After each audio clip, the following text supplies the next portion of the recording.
From the Detroit Free Press, I'm Robin Chan with today's voice briefing. It's Monday, July 6, 2026. I'm Susan Tompor, and I'm a columnist at the Detroit Free Press.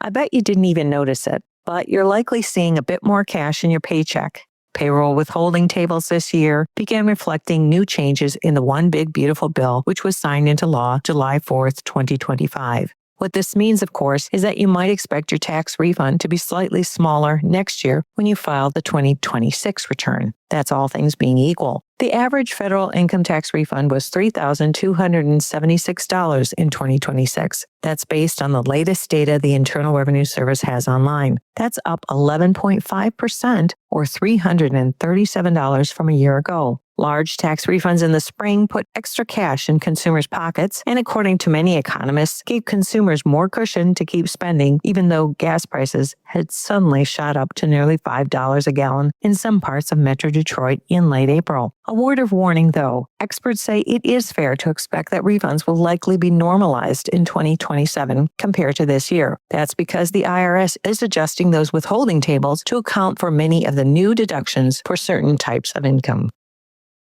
For the Detroit Free Press, I'm Eric D. Lawrence. E-bikes have become an increasingly popular form of transportation, both for adults and for teenagers looking to get around without the need for a car. They've also allowed some older adults who can't really ride a regular bike to rediscover cycling and maybe even keep pace with their kids or grandkids. But some Metro Detroit officials have been raising concerns. There have been some notable crashes, complaints about e-bikes in busy shopping areas, and worries about teen safety in light of the higher speeds possible on e-bikes. Dearborn Heights banned electric bikes on city-owned property, and leaders in the Grosse Pointe and Harper Woods held a roundtable with some state elected officials. The city of Grosse Pointe also plans to encourage all cyclists to, quote, walk their wheels, end quote, in the village shopping district. Cycling advocates, however, worry over a patchwork approach to e-bike rules, and they say a big part of the problem is confusion among parents and police over the state's current regulations. They say unscrupulous companies are also improperly marketing some vehicles as e-bikes online.